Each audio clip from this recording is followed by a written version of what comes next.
السلام علیکم میرے عزیزو قاری، میرے عزیزو، میں ہوں افتخار رفیع، پیارے پاکستان کے پیارے شہر لاہور سے۔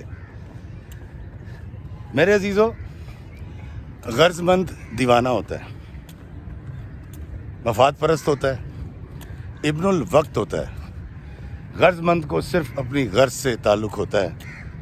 آپ کی محبت، آپ کا پیار، آپ کا دلار، آپ کی دوستی کو کبھی سمجھ نہیں پاتا۔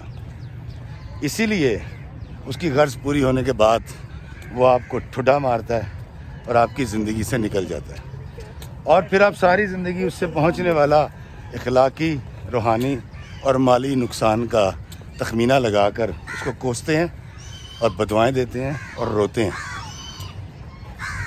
پھر آپ کو عادت ہو جاتی ہے، آپ لوگوں پر احسان کرنا چھوڑ دیتے، کیونکہ غرض مند نے آپ کو جو ایذا پہنچائی ہوتی ہے، جو نقصان کیا ہوتا ہے، آپ پھر ڈر جاتے ہیں احسان کرنے سے، اور اس میں بہت سارے سادے عام لوگوں کا، جن کی مدد کی جانی چاہیے تھی، ان کا نقصان ہو جاتا ہے۔ جی دوستو، آج میں آپ کو ایک کہانی سنانے جا رہا ہوں۔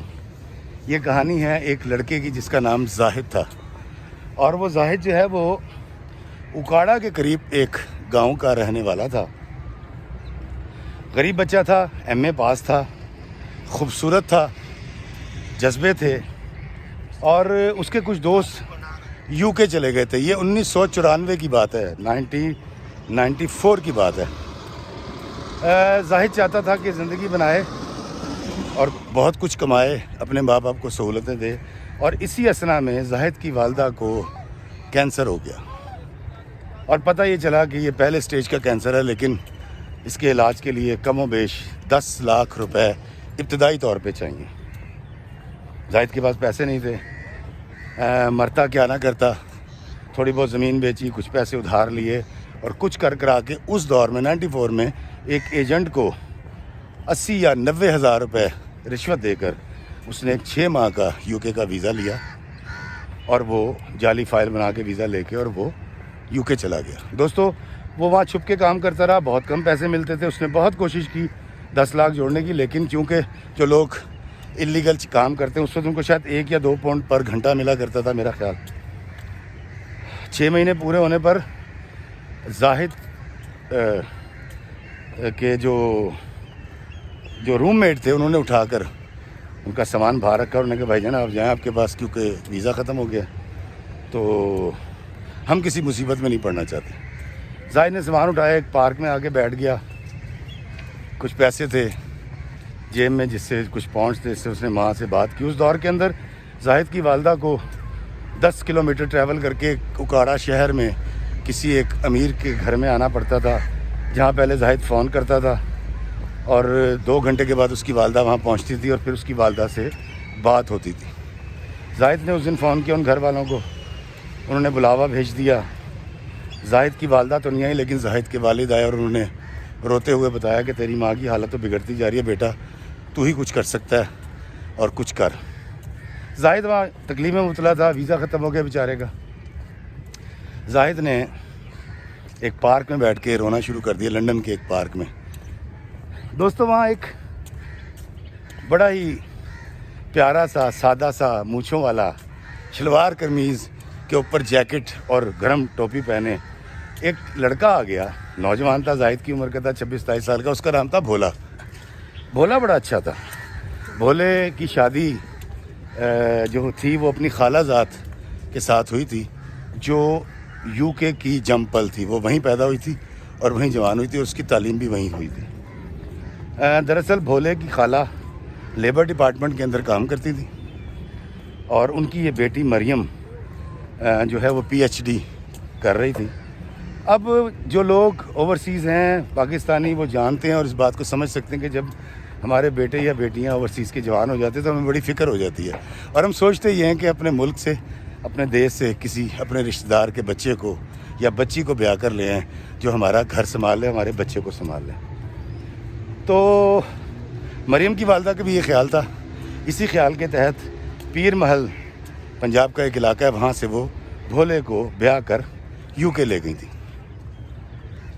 بھولا مریم سے بے حد محبت کرتا تھا، اپنی بیوی سے، اور اس کی بیوی کیونکہ وہاں کی جمپل تھی اور وہ شاید اس کی پاکستانی انداز اور پاکستانی پیار اور پاکستانی سٹائل کو سمجھ بھی نہیں پاتی تھی.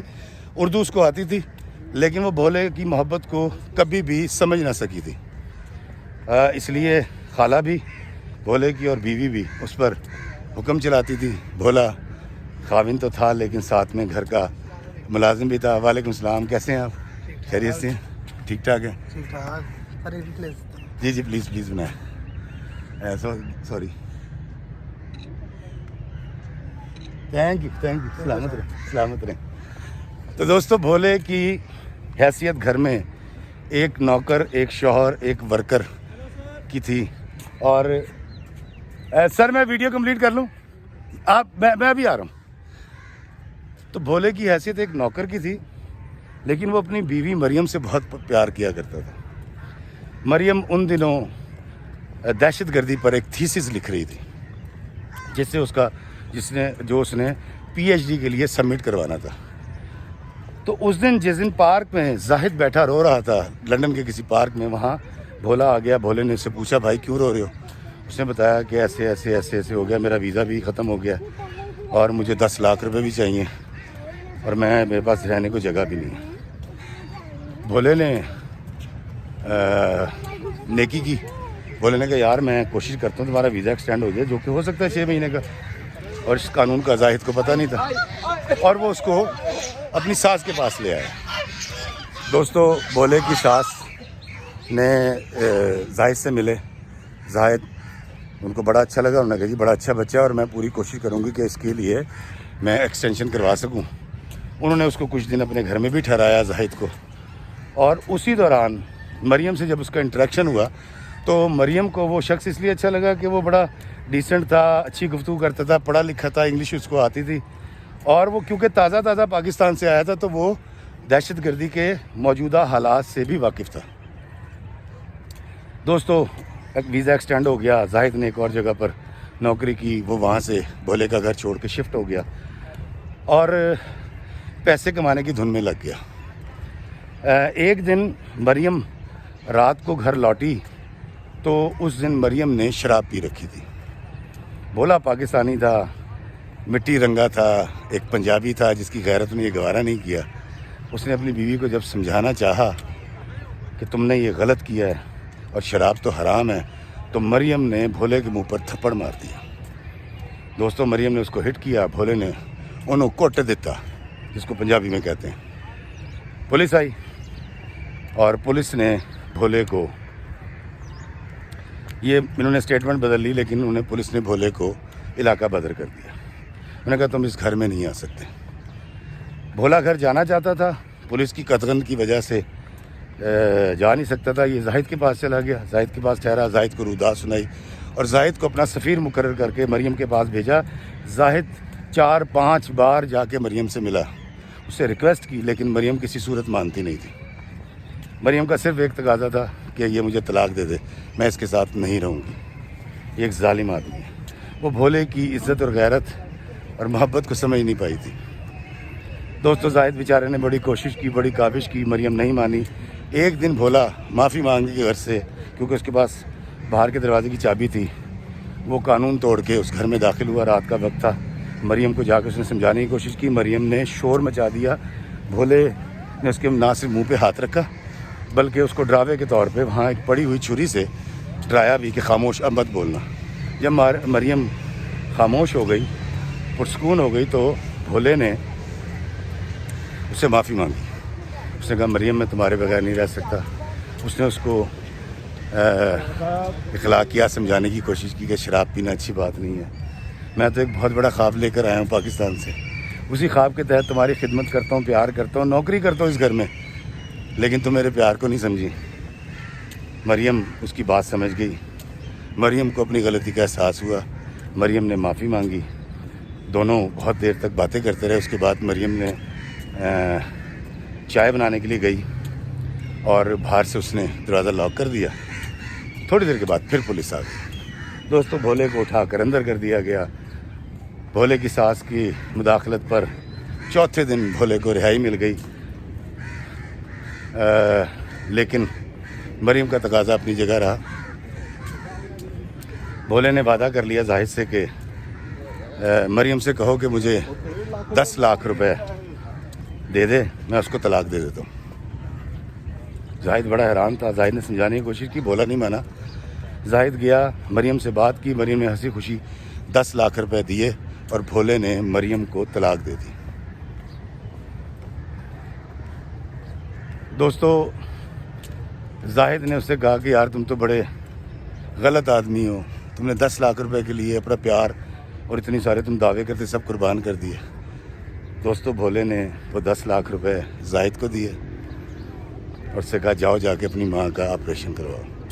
بھولے نے اس کی ٹکٹ کروائی، اس کو ایئرپورٹ چھوڑا، زاہد پاکستان آ گیا۔